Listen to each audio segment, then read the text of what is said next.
السلام عليكم ورحمة الله وبركاته. الحمد لله رب العالمين. الصلاة والسلام على سيدنا محمد أشرف المرسلين وعلى آله وأصحابه أجمعين. اللهم صل على سيدنا محمد طب القلوب ودوائها وعافية الأبدان وشفائها ونور الأبصار وضيائها وعلى آله وصحبه وسلم. رب اشرح لي صدري ويسر لي أمري واحلل عقدة من لساني يفقهوا قولي. رضينا بالله ربا وبالإسلام دينا وبمحمد صلى الله عليه وسلم نبيا ورسولا وبمحيي الدين عبد القادر جيلاني رضي الله تعالى عنه شيخا ومرشدا. قال تعالى في القرآن الكريم: أعوذ بالله من الشيطان الرجيم بسم الله الرحمن الرحيم.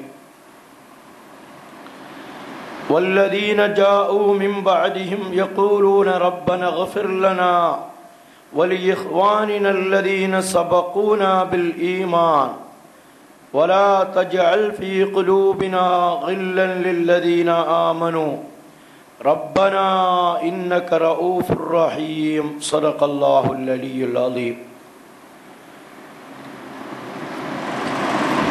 قال نبينا صلى الله عليه وسلم عن أبي هريرة رضي الله تعالى عنه: إن الإيمان ليأرس إلى المدينة كما تأرس الحية إلى حجرها أو كما قال عليه الصلاة والسلام.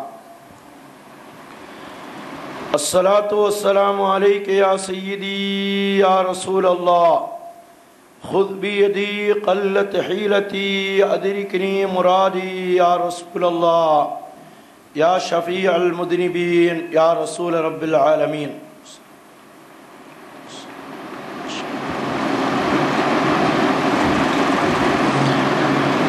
படைத்தாழ்வோனை போற்றி புகழ்ந்து கண்மணி உயிருக்கு உயிரான உயிரினும் மேலான முஹம்மது முஸ்தபா ஸல்லல்லாஹு அலைஹி வஸல்லம் அவர்கள் மீது ஸலவாத்து சொல்லி அவர்களுடைய துஆவையும் நல்லாசிகளையும் நல்லுதவிகளையும் என்றும் எப்பொழுதும் நாடியவனாக கண்மணி முஹம்மது முஸ்தபா ஸல்லல்லாஹு அலைஹி வஸல்லம் அவர்களை பின்பற்றி வாழ்ந்த சஹாபாக்கள், தாபியீன்கள், தபஅ தாபியீன்கள், அவுலியாக்கள், ஷுஹதாக்கள், இமாம்கள் அனைவர்களுடைய துஆவையும் நல்லாசிகளையும் நல்லுதவிகளையும் என்றும் எப்பொழுதும் நாடியவனாக ஆரம்பம் செய்கின்றேன்.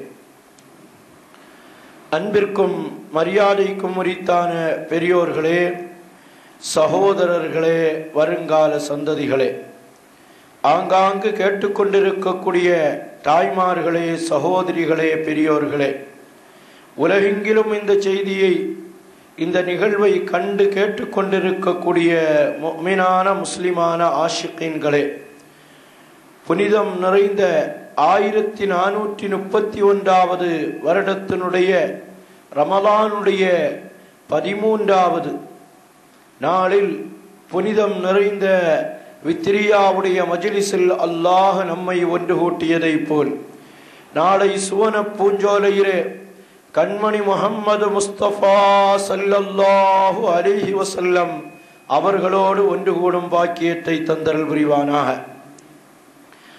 வாழும் காலமெல்லாம் கண்மணி முஹம்மது முஸ்தபா ஸல்லல்லாஹு அலைஹி வஸல்லம் அவர்கள் எந்த பாதையை நமக்கு வழிகாட்டுதலாக விட்டு சென்று அதை சஹாபாக்களும் தாபியீன்களும் தபஅ தாபியீன்களும் அவுலியாக்களும் ஷுஹதாக்களும் இமாம்களும் எடுத்து நடந்தார்களோ அத்தகைய சுன்னத் வல் ஜமாஅத்தினுடைய பாதையில் நம்மையும் நம்மை சார்ந்தோர்களையும் அல்லாஹ் வழிநடத்தி செல்வானாக. உடலை விட்டும் ரூஹு பிரிவதற்கு முன்னால் உயிரினம் மேலான கண்மணி முஹம்மது முஸ்தபா ஸல்லல்லாஹு அலைஹி வஸல்லம் அவர்களை கனவிலும் நனவிலும் கண்டு தரிசித்து ஆனந்த பரவசமடையும் பேரின்ப பாக்கியத்தையும் மதீனா முனவ்வரா சென்று மன்னர் மஹ்மூது முஸ்தபா ஸல்லல்லாஹு அலைஹி வஸல்லம் அவர்களை பலமுறை ஜியாரத் செய்யும் பாக்கியத்தையும் ஹஜ்ஜி செய்யும் பாக்கியத்தையும் அல்லாஹுடைய திருலிகாவையும் நம் அனைவர்களுக்கும் அல்லாஹ் நசீபாக்கி தந்தரல் புரிவானாக. அருமையான சகோதரர்களே, கண்மணி முஹம்மது முஸ்தபா ஸல்லல்லாஹு அலைஹி வஸல்லம் அவர்களுடைய புனிதமான வாழ்க்கையை கொஞ்சம் ஏறிட்டு பார்ப்போம். கண்மணி நாயகம் ஸல்லல்லாஹு அலைஹி வஸல்லம் அவர்கள் மக்காவில் பிறந்த அரசாட்சி செய்து அவர்கள் மக்காவை துறக்கிற காலம், மக்காவை விட்டும் துறக்கிற ஒரு காலகட்டம் வருகிறது. அல்லாஹுடைய கட்டளையும் அதுதான். மக்கா என்றால் இன்ன அவ்வல பைத்தின் உல்யலின் நாசி என்று அல்லாஹ் புகழ்ந்து கூறுவானே பிபக்கா. மனித சமுதாயத்துக்கென்று அல்லாஹுவை வணங்குவதற்காக வேண்டி நிர்மாணிக்கப்பட்ட பள்ளிகளிலேயே முதல் பள்ளியாக பக்கா என்று சொல்லக்கூடிய மக்காவில் நிர்ணயிக்கப்பட்டது என்று சொல்லப்படுகிற கஅபத்துல்லாவை தன்னகத்தே கொண்டிருக்கிற மக்கா தான் பிறந்த பூமி. அந்த பிறந்த பூமியை விட்டு கண்மணி முஹம்மது முஸ்தபா ஸல்லல்லாஹு அலைஹி வஸல்லம் அவர்கள் மதீனாவை நோக்கி பிரயாணம் தொடருகிறார்கள். தொடருகிற நேரத்தில் மக்காவை பார்த்து சொல்கிறார்கள், மக்காவே, உலகத்து இதயமே, கஅபத்துல்லாவே, உன்னை விட்டும் பிரிவதற்கு எனக்கு மனமில்லை. இருந்தாலும் அல்லாஹ்வுடைய கட்டளை என்ற முறையிலே உன்னை விட்டு பிரிகிறேன் என்று சொல்லி மக்காவை விட்டு பிரிகிறார்கள். மீண்டும் சஹாபாக்களோடு மதீனாவிலிருந்து மக்காவிற்கு வருகிறார்கள்.